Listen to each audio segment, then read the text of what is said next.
The Palestinian president says one of the main reasons behind the recent wave of violence is the fact that the Palestinian youth are hopeless. Probably one of the main reasons behind the events in Palestine is the feeling of disappointment in the younger generation, who basically do not see any hope looming ahead with regard to the solution to their plight. Abbas criticized the policies and actions of Tel Aviv towards Palestinians.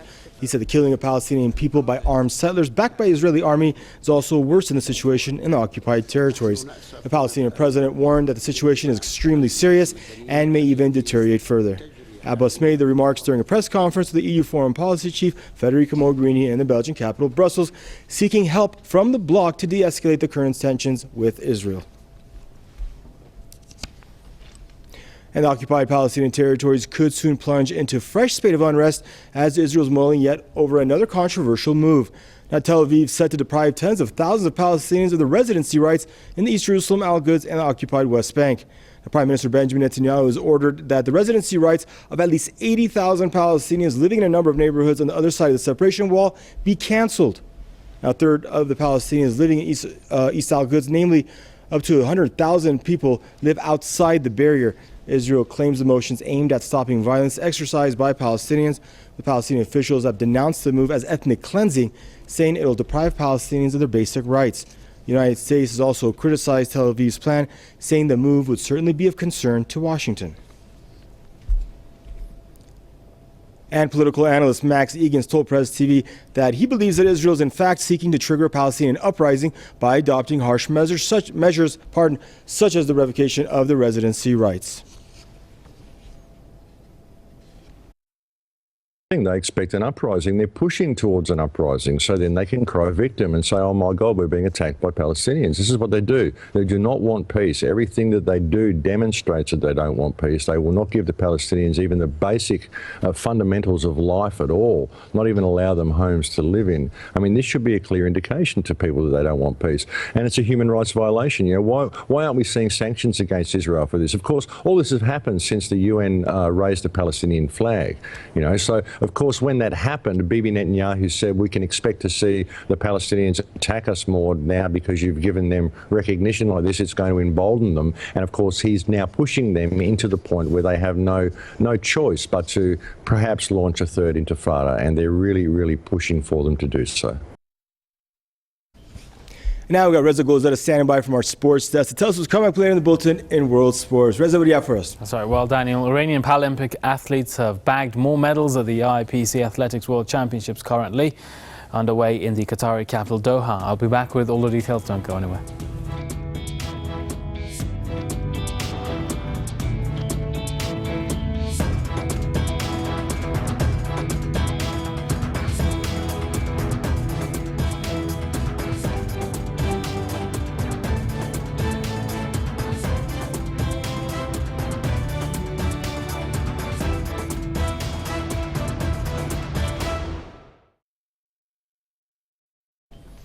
You're watching Press TV World News. Welcome back, everyone. Now, Saudi Arabia has conducted fresh attacks on Yemen, causing more death and destruction. Now, 15 people have been killed in the bombardment of a school in Sana'a province. Casualties have also been reported in an airstrike in the Hiran district in northern province of Sa'ada. Meanwhile, a rocket attack in the Razi district has also left a woman dead. More than 7,100 Yemenis, most of them civilians, have been killed since Saudi Arabia began its war 7 months ago. The wars prompted retaliatory attacks by Ansarullah fighters and their Yemeni army against Saudi border positions. In the latest incident, they fired a barrage of rockets at a Saudi military site in Najran.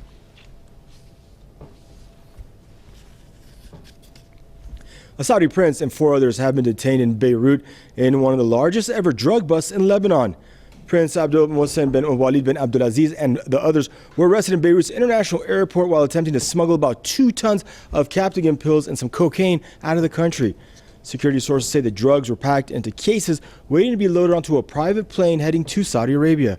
The Captagon is widely used in the Middle East, and the militant groups in the region smuggle it in exchange for weapons and money.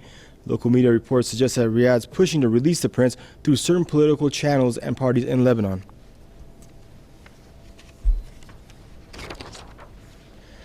Now, Syrian armed forces under the Russian air cover have made significant gains in the fight against ISIL and other terrorist groups in the war-torn Arab nation.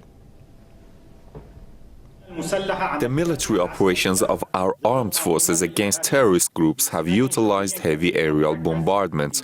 Within the field of operations, units of our armed forces have expanded their control in the suburbs of Damascus, in the suburbs of Qonaytara. A unit of our armed forces, with the cooperation of the People's Defense Group, inflicted heavy losses on the terrorists. Now, Syrian forces also foiled repeated infiltration attempts by ISIL in the eastern province of Deir el-Zor and inflicted heavy losses on the Takfiri terrorists.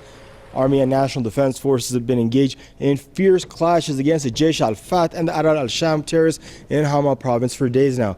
And elsewhere, the Syrian army and allied Palestinian militia, the Liwa al-Quds, recovered several checkpoints along the strategic Khan Nasser-Aleppo highway in northwestern Syria. Meanwhile, Russia said that its warplanes hit nearly 260 terrorist targets in Syria over the past 3 days. The Defense Ministry said the sites belonging to ISIL and al-Qaeda-linked al-Nusra Front came under attack in the provinces of Hama, Idlib, Latakia, Damascus, and Aleppo.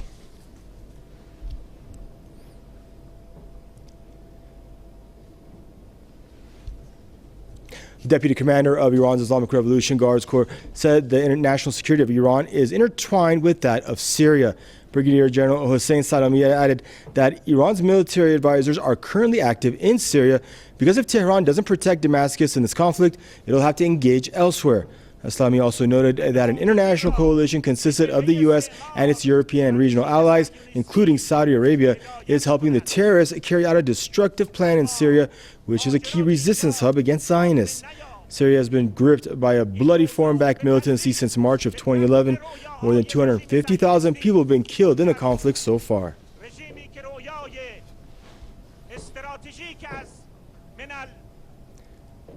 The transparency organization WikiLeaks says states opposed to the Syrian government may be plotting the refugee crisis to break the resistance of Damascus.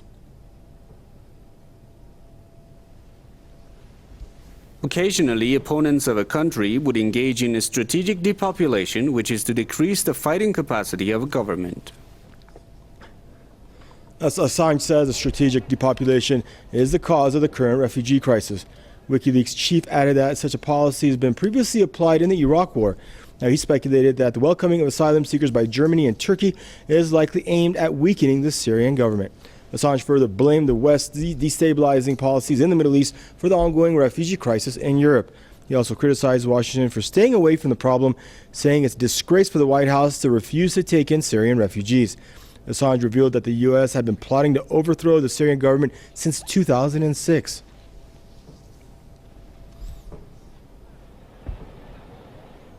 Now, the number of homeless people in the U.S. city of New York is nearing 60,000.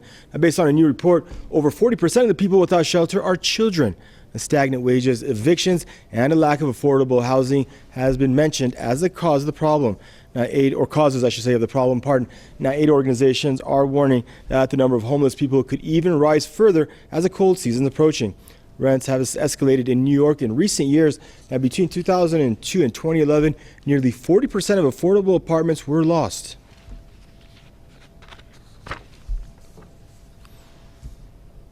And contrary to all expectations, France's jobless rate improved last month by a record-setting jump. Unfortunately for the millions of unemployed people, though, many analysts say the reason is not more job offers, but a government which is playing with the numbers. Here's Rami Mazahir from Paris with more. France's latest unemployment data is out, and in a shocking surprise, it's the largest monthly improvement in 8 years. But simply scratch the surface, and two simple explanations show why no economic miracle has taken place. Firstly, with France on vacation last July, the government unveiled a new computation method which analysts said was certain to eventually reduce the number of newly unemployed. Complaints were widespread that President François Hollande was masking the nation's true economic health in order to repair his image in time for his 2017 re-election campaign. Secondly, in an act of willful blindness, the government has decided to focus on just one category of workers, those with no work at all. Those who can only find part-time jobs are now treated as if they were actually fully employed and have enough money to pay their monthly bills. When these part-timers are included, France actually recorded another monthly increase, as they have nearly every month for more than 4 years of austerity.